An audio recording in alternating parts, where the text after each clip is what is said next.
Hi, it is Haley with Ag in the Classroom. I am so excited to join you or have you join me, and we are going to explore agriculture a little bit more today. So when I do get to visit you this way or in person, we are going to be talking about agriculture. And when we're talking about agriculture, I think you know a little bit about agriculture, but we'll be talking about all parts of the industry and about the food that we eat, the fiber, fuel, all of that we get from agriculture. We're going to be just exploring that a little deeper. So let's get started. To start off, we are going to explore where everyday items come from. Each of you should have a sheet, and at the top of the sheet, it says farms, natural resources, factories, and stores. And if you want to read the little description below, I'm going to put little pictures of items up on the screen, and whatever column you think that item comes from, then you will put that in the column on your sheet. So for instance, if I put up a glass of milk, does a glass of milk come from a farm, natural resource, factory, or store? So we know that milk comes from a cow on the farm, and so we would just write milk in this column. I'm going to pop them all up on the screen. You guys can work together or individually. At the end, I will show you where everything belongs on this sheet, and then we can discuss further. If something comes from two different sources, then you can put it either in the middle of the two different columns or just pick one of them. And when you all discuss with your classmates, then you can discuss how they actually came from two places. You just picked one of them. For instance, some things that are made from plastic are made from plastic made from plants. So that could come from a farm or from a natural resource. All right, let's get started.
Was there anything that was really surprising to you? Teacher should have the answers with good descriptions. So if there's anything that you want to discuss further or didn't think that was right on my chart, then please discuss with your classmates. We rely on many things that come from our planet, like air, water, and soil. So today we're going to talk a little bit more about natural resources like those, and specifically, we're going to talk about the natural resource of soil. Obviously, soil is essential for growing our food. The plants that we grow need healthy soil, and also the animals that we have on farms, the livestock we have on our farms, need soil to grow their food, their plants that they eat. Did you know that only a tiny fraction of our land is suitable for growing crops? We have to take care of our soil to make sure that our planet is healthy for years to come. So I have this big apple here that represents our earth and what our earth is made from. So to start off, if we take off this big slice of our earth apple earth, this shows how much of our earth is covered in water. So we clearly cannot plant plants or care for livestock or animals on this section of the earth. The next little slice of our earth is uninhabitable land. So mountains, desert, ice covered land, things like that we cannot grow plants or care for livestock. That's another huge part of our earth. Then another big part of the earth where we cannot grow our crops is in the cities. So this is just habitable land where people can live on this land, but crops are not grown. So where people live, where we have roads, where we have natural forests that are for animals that we aren't growing crops on, or tilling up the land, cutting down trees, things like that. That's another huge part of our Earth's land. So then this last section is the just a small sliver of land where we can grow crops or care for livestock. And also this little dark portion, this is topsoil, and topsoil is really the only type of dirt or soil that we can grow plants on. There is other areas where maybe there's ranches where livestock can be roaming, but as far as growing our food and growing our plants, there is just a small area where we have good enough topsoil to grow plants. And so again, just to not keep repeating myself, but just to keep reiterating that we do have to take care of this small sliver of land that we have to grow plants and to grow our food, and farmers are responsible for caring for that land. And it's really important for us to know that it is one of our most important natural resources. And so we are going to learn more about the parts of soil today. Hi, kids! Today we will learn about different types of soil. So let's start. There are three basic types of soil: sand, silt, and clay. All types of soil are mainly made up of small particles of weathered rocks, that is, very small, broken pieces of rocks. And different types of soil are differentiated by the size of rock particles in them. Now let's learn about sand. It is characterized by largest rock particles that do not stick together, and this type of soil, that is, sand, does not hold any water. Sand is fairly coarse and loose, so water is able to drain through it easily. Called silt. Silt has bigger rock particles than those of sand. It holds some water in contrast to sand, which does not hold any water. Silt is a type of soil which is mainly deposited by rivers. Clay. Clay has the smallest rock particles among all types of soil. They stick together very close to each other. It is very silky and smooth to touch and holds good amount of water. That is, if you add water to clay, much of it will stay in the clay. Clay does not drain well and does not provide space for plant roots to breathe. So, only clay in the garden is also not a good option, as it won't let plants grow properly. Loam. Loam is a mixture of sand, silt, and clay. The quality of loam soil depends on the quantity of various types of soil in it. This is why loam soil is always the first choice of a gardener, as it's best for plant growth since it is a mixture of all types of soil and it has humus too. So it holds good amount of moisture and also allows good drainage. The decaying plant and animal matter help give structure to the soil to hold the plant roots in place. Humus is dark organic matter in soil, which is made up of dead and decayed plant and animal matter. Like when small insects and animals die in the soil, their bodies turn into humus. Likewise, Plant waste, like dropped leaves, twigs, fruits, and seeds too, form humus. So, humus is the remains of living material and becomes a part of the soil, which makes it very fertile as it adds to the amount of nutrients in the soil. For the last part of our video, we are going to just do a little experiment, a little observation experiment. So you should have all a little kit. There should be 3 kits for your class. So please divide up into 3 separate groups. Once we are in our groups, we are going to get out all of our supplies. So the first thing you're going to do is I've cut a water bottle, and you are going to put the water bottle upside down like this. And the water bottle has holes in the lid. So you are going to just put the water bottle in like that. And then you should have 3 different materials. So there's granola, there is oatmeal, and there is corn pops or some sort of bigger cereal. So I've already put the granola and the oatmeal in our the first 2 bottles. So then what you will do is just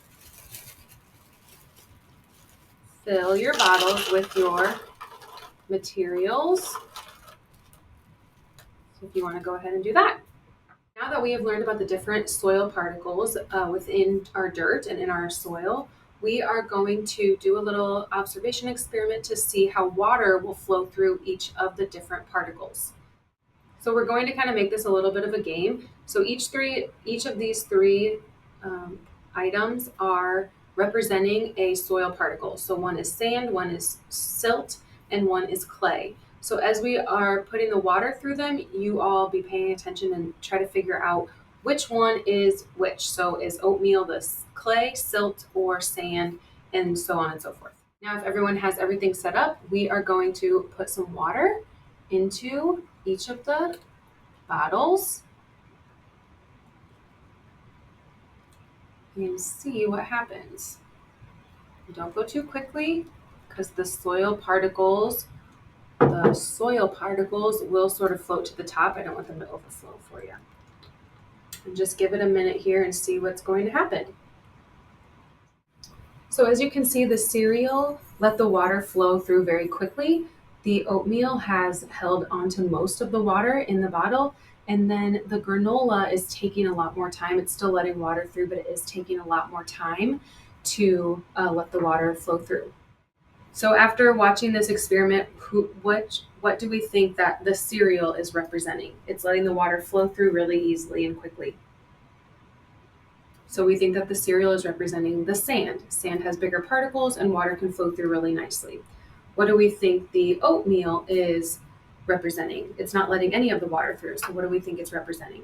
The granola is letting the water through, but it is slowing it down quite a bit. So we know that that is our silt.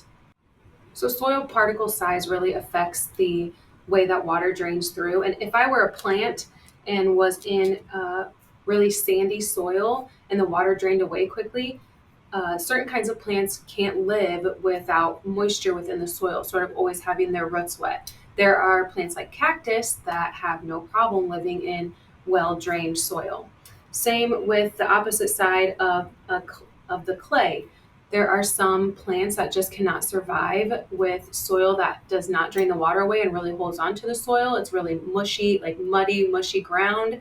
You might be thinking of swampy. So there's just some plants that don't grow well in that. So truly the best sort of soil is a great combination of the 3 different particles, and Iowa soil does have that. We have a wonderful combination of sand, silt, and clay, and that makes growing plants really easy and makes farmers very successful in our state. Whenever we have a nice blend of the 3 different particles of sand, that is called loam or topsoil, you might hear. I usually use topsoil as the term, and that just is that really good black dirt that you see out in the fields or in your gardens or in your yard. As farmers utilize our land and the soil in our state and around the United States and around the world, they are responsible for ensuring that they are taking good care of that land. So every time we plant something and then harvest from it, we are taking nutrients from that soil. And so it's really important that farmers are putting the nutrients back into the soil as much as they can. And also different practices of conservation to make sure that our soil we aren't cultivating or digging up the soil too much and all the soil is rushing away. We have to farmers have to make sure that they are caring for our land by not doing that as much as they can. Farmers will also plant cover crops, which will help the soil stay intact and have less erosion. And that is another way that farmers are taking care of their land when they are not producing, the corn and soybeans or whatever else they may grow for as their job, as their cash crop for. So they might use different cover crops and things like that to care for the land. So Iowa is constantly looking for different ways to conserve our land and ensure that we aren't wasting nutrients, making sure that we aren't wasting any special resources, and just ensuring that our ground stays healthy and whole for the years to come. So, thank you so much for letting me visit you. And I can't wait to see you guys in the classroom at the next lesson. And hopefully, this was a little nice introduction to one of Iowa's most valuable resources, which is our dirt.